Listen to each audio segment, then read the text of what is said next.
सामान्य व्यक्ति की बेटी और एक राजा की पुत्री, ये दोनों आपस में सखी थी एक दूसरे की। तो वो दोनों बालिका, एक जमींदार की बेटी और एक राजा की कन्या, खेल रहे थे। उसी समय जमींदार के घर एक महापुरुष आए चातुर्मास के लिए।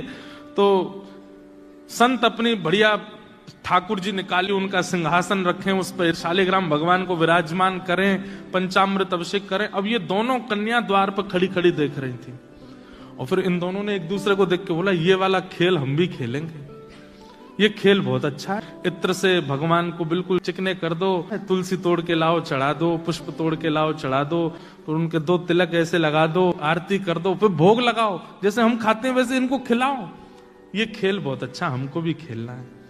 अब वो दोनों बोली कि पहले सीख तो लें। तो रोज जाकर के बैठ जाती उन महापुरुष के पास और पूरी सेवा देखती कैसे करते हैं ये, और एक दूसरे से फिर बात करती, ऐसे करना है, फिर ऐसे करना है। वो बोलती ऐसे नहीं, बीच में ये भी तो करना है। बोले हाँ हाँ ये भी करना है। 4 महीने उनके देखने में ही निकल गए।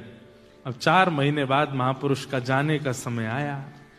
जैसे ही जाने को तैयार हुए तो अपने ठाकुर जी समेटने लगे। सुबह सुबह दोनों लाली आई, आकर के जैसे देखा ठाकुर जी उठा के बक्सा में धरे जा रहे हैं। दोनों रोने लगी, बोले ये क्या हो रहा है? ये महाराज जी जा रहे हैं। इतना रोई फूट फूट करके उन महाराज जी के चरणों में छोटी छोटी लाली।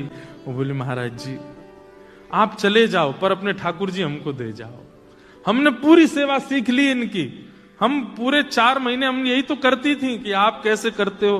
तो महाराज जी छोटी सी लाली है, 4-5 साल की दोनों की आयु, कैसे करेंगी सेवा? आप हमसे पूछ लो, एक एक बात हमको पता है। सुबह इतने बजे उठाना है, फिर उसके बाद ठाकुर जी को दूध का भोग लगाना है, दूध के भोग के बाद फिर उनको गर्म जल से स्नान कराना है, फिर पंचामृत से स्नान कराना है, फिर शुद्ध वस्त्र से पहुंच करके इत्र लगाना है, फिर तिलक लगाना है, फिर उसके बाद ठाकुर जी को तुलसी अर्पित करनी है, फिर पुष्प चढ़ाना है, फिर भोग बना करके पधराना है। सब आता हमको, आप अपने ठाकुर जी हमको दे जाओ। और कोई अपने ठाकुर जी कैसे दे सकता है? महाराज जी तो परेशान हो गए, बोले ये क्या होगा? तो वो महाराज जी बोले बड़ी विडंबना। तो वो जमींदार आ गया, बोले महाराज मेरी बेटी को ना दो चलेगा, दूसरी राजा की बेटी है, अगर इसको नहीं दिया आपने और इसने जाके कहीं शिकायत अपने पिता से कर दी तो आप भी जानते हैं कि राजा की कहां तक पहुंचे। अगला चातुर्मास देख नहीं पाओगे आप। तो बोले हम तो गलत फंस गए। और बोली सुनिए, अगर आपने राजा की कन्या को दे दिया और मेरी कन्या को नहीं मिले तो फिर इन दोनों में वैसे कलेश चलेगा कि तुम्हारी बेटी की मुझे दो तो तुम भी बाहर जाओ और हम महाराज सब बिगड़ जाएगा। ठाकुर जी तो फिर आ जाएंगे जीवन में, इनको दे जाओ हमारी बेटियों को। संत बोले ये कोई ऐसी खिलौना है, ये दे जाओ? मैं कैसे 50 साल से सेवा कर रहा हूं मैं इनकी, ऐसे कैसे दे जाऊंगा? तो बोले आप ही सोच लो फिर क्या करना है। तो संत बाहर से शालिग्राम जी जैसे दिखने वाले 2 पत्थर ले आए और पत्थर ला करके वो पत्थर रख दिए सिंहासन पर और अपने ठाकुर जी उठा के धर दिए नीचे सामान्य सी चौकी पर। दोनों कन्याओं को बुलाया, बोले इधर आओ।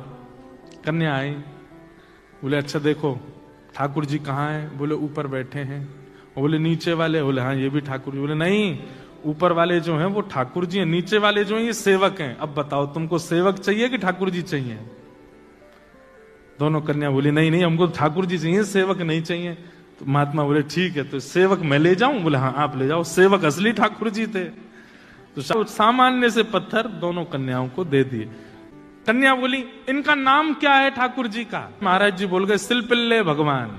ना भगवान असली के हैं, केवल सामान्य गली का पत्थर है। नामकरण गुरु जी कर गए। अब वो जो बेटी थी जमींदार की वो अपने घर में सेवा करती और जो राजा कन्या थी वो अपने राजभवन में सेवा करती। और दोनों जब मिलते तो अपने अपने सिलपिल्ले भगवान की बात करते। आज तेने क्या किया? आज मैंने खीर का भोग लगाया, आज मैंने गुड़ का भोग लगाया, आज मैंने ये किया, आज मैंने वो किया। और दोनों बड़ी प्रसन्न। जो जमींदार था उसका छोटा भाई, वो उससे बहुत बैर मानता था अपने बड़े भाई से।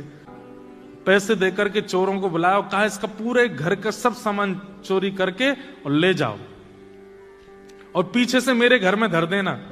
लोगों को तो यही पता चलेगा चोरों ने चोरी की, ये थोड़ी पता चलेगा मैंने करवाया। चोर गए, आधी रात में पूरा घर चोरी कर लिया, उसमें सिलपिल्ले भगवान और ले गए जमींदार की बेटी के। अब सुबह उठते ही पूरा घर तो रोवे कि हमारे चांदी के बर्तन चले गए, हमारे सोने चले गए, हमारे आभूषण चले गए, ये चले गए। और वो कन्या रो, मेरे भगवान सिलपिल्ले चले गए, मेरे सिलपिल्ले कहाँ चले गए? उन्होंने कुछ खाया नहीं होगा, सुबह से भूखे बैठे होंगे बेचारे, सुबह उठते ही दूध पीते हैं, नहीं पिलाऊं तो रोते हैं, कहाँ चले गए होंगे? पिताजी मेरे सिलपिल्ले भगवान लाओ, मेरे सिलपिल्ले भगवान लाओ। पिताजी बोले यहाँ पूरा घर लुट गया, तेरे को वो पत्थर की पड़ी है? बोले पिताजी पत्थर नहीं है मेरे भगवान सिलपिल्ले हैं, वो खाते हैं, मैं खिलाती हूं उनको, उन मेरे साथ बैठते हैं, बात करते हैं मेरे से। वो तो 2-3 दिन में कम सा हो गया, लेकिन उस कन्या का नहीं हुआ। वो तो रो रो करके बेहाल, भोजन पानी छोड़ दिया, रोने लगी, बोले मैं प्राण त्याग दूंगी मेरे अगर परमात्मा नहीं आए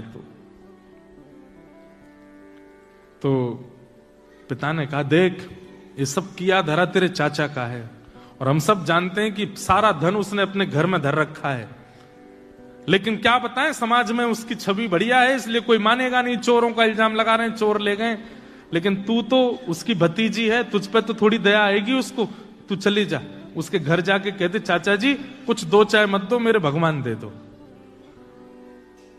तो बेटी चली गई, चाचा जी हमें पता है चोरी आपने करवाई हमारे घर में। ये सुनते ही चाचा तो बरसने लगा, तुझे किसने कहा मैंने चोरी करवाई है? बोले मैं आपको दोष देने नहीं आई हूं, मेरे सिलपिल्ले भगवान भीतर है, उनको दे दो, बाकी कुछ 2 चाय मत दो। तो चाचा ने सोचा अगर मैंने सिलपिल्ले दे दिए तो प्रमाणित हो जाएगा ना कि चोरी मैंने ही करवाई है, ऐसे कैसे दे दूं? तो व्यंग में चाचा बोले तेरी भक्ति बहुत है, तू अपने घर से चल के यहां तक आइए, तो चल अपने सिलपिल्ले भगवान को बुला दे, अगर वो घर में हो तो खुद निकल के आ जाएंगे बाहर, इतना तो कर ही सकते हैं। उस कन्या ने आर्त भाव से नेत्रों में अश्रु भराए और दोनों भुजा खड़े करके, हे मेरे सिलपिल्ले नाथ, यदि मैंने भाव से आपकी सेवा की हो, यदि मैंने आपसे बहुत प्रेम किया हो, यदि आपकी सेवा में कोई चूक ना की हो, तो आप चल करके बाहर आ जाओ। इतना कहते ही वो सामान्य सा पत्थर हवा में तैरता हुआ आया और आकर के उस कन्या के हृदय से आकर के लग गया। देखते रह गए और सिलपिल्ले भगवान आकर के, वो चाचा ने जब देखे कि अपने आप भीतर से पत्थर उड़ करके आया और आके हृदय से लग गया, वो तो तुरंत नतमस्तक हो गया। बोले कि जिस घर में ऐसी भक्त कन्या है उस घर से मैं विद्रोह मानूं? सारा धन लेकर के गए, अपने भैया को अर्पित कर दिया और भैया को जाके बताई बात। तब परिवार के घर के लोगों ने ये माना, वो अब तक तो यही मानते थे कि पत्थर से खेलती है, तब उनको विश्वास हुआ कि नहीं ये तो साक्षात परमात्मा है। अब राजकन्या जो थी उसके सिलपिल्ले भगवान, उनके साथ कैसी घटना घटी? कन्या का विवाह हुआ, जिस पुरुष के साथ में विवाह हुआ वो किसी भी रूप से भक्त नहीं था, ना वो भक्त था ना उसका परिवार भक्त था। कन्या ने विवाह के लिए मना तो किया, पिता नहीं माने, विवाह कर दिया। अब वो तो बस अपने सिलपिल्ले भगवान को हृदय से लगा के रहे, बोले कि मुझे पता है ये मेरा पति और ये परिवार पूरा जो है ये बिल्कुल भी भक्ति भाव इनके चित्त में नहीं है, पर नाथ बस आप मेरे साथ रहोगे तो मैं पूरा जीवन निकाल लूंगी। अब जिससे उसका ब्याह हुआ था वो तो काम क्रोध लोभ मोह सब था उसके अंदर, वो तो इसी कारण से विवाह कर रहा था, भोग वृत्ति थी उसकी। लेकिन कन्या के चित्त में ये भाव था कि भाई ये वैष्णव नहीं है, इसको तो मैं स्पर्श भी नहीं करने दूं अपना। रात्रि में चर्चा कर रहा था पत्नी से, बातें करने लगा, बातें करते करते और उसने कहा ये क्या है तुम्हारे हाथ में? बोले ये मेरे भगवान है, सिलपिल्ले भगवान। सिलपिल्ले नाम सुनते ही इतना हंसा। क्या? बोले कौन है? सिलपिल्ले भगवान। बोले आप हंसिए मत, ये मेरे ठाकुर जी हैं, मैं बचपन से इनकी सेवा करती हूं। अच्छा ठीक है, रखो इनको अपने पास। लेकिन वो उनको दूर करना चाह रहा था, बार बार लेकर के हटाना चाह रहा था, और वो राजकन्या कस के पकड़े, बोले नहीं आप इनको मुझसे दूर मत करो, ये मेरे प्राण है, ये अगर दूर हुए तो मैं प्राण त्याग दूंगी। 1 दिन 2 दिन 4-5 दिन बीत गए, लेकिन वो ऐसे ही रहे, सिलपिल्ले भगवान को हृदय से लगा के रहे। उसका यही था कि मैं पूरा जीवन इनके साथ नहीं रह सकती, पर आप रहोगे तो मैं रह लूंगी। एक दिन उस राजकुमार को क्रोध आया और उसने जब हट पूर्वक हाथ हटाए और वो सिलपिल्ले भगवान को खींच करके और बाहर एक सरोवर था, सरोवर में फेंक दिया। जैसे ही सरोवर में फेंका, वो राजकन्या वहीं मूर्छित होकर गिर पड़ी। पूरा परिवार इकट्ठा हो गया, सब लोग सोचने लगे, बोले अरे ये क्या हो गया, इसके कहीं प्राण ना निकल जाएं, पूरे गांव में हमारी निंदा होगी, इसके पिताजी बहुत बड़े राजा हैं, हमको कारागृह में डाल देंगे। क्या किया तूने? बोले कुछ नहीं, पत्थर लगाए, बैठी रहती थी, मैंने फेंक दिया तो नाटक कर रही है मूर्छा की। खूब प्रयास किया लेकिन होश में नहीं आई। जैसे तैसे होश में आई, उठते ही मेरे सिलपिल्ले कहां हैं, मेरे सिलपिल्ले कहां हैं। गोताखोरों ने जाकर के पूरा सरोवर ढूंढ लिया लेकिन ठाकुर जी नहीं मिले। अंत तो गत्वा वही सरोवर के किनारे हट गई और रुदन करते हुए बोली, हे मेरे सिलपिल्ले नाथ, यदि मैंने वास्तव में बाल्यकाल से आपको अपना प्रियतम मान करके भेजा हो, आपकी निष्ठा से सेवा की हो, तो आप कृपा करके मेरे पास आ जाना। और यदि आप मेरे पास नहीं आए तो मैं एक क्षण और चिंतन नहीं करूंगी, तुरंत अपने प्राणों का परित्याग कर दूंगी। उसका पूरा परिवार खड़े होकर के देख रहा था। जैसे ही उसने कहा कि हे नाथ, यदि आप नहीं आए तो मैं प्राण त्याग दूंगी, ये बात कहते ही हा नाथ, हा नाथ, हा नाथ करुण क्रंदन करने लगी। तुरंत सरोवर में से अपने आप सिलपिल्ले भगवान निकल करके आए और उसकी छाती से आकर के लग गए। और ये दृश्य देख करके परिवार पूरा जो था वो तो नतमस्तक हो गया। सब देखते रह गए भाव।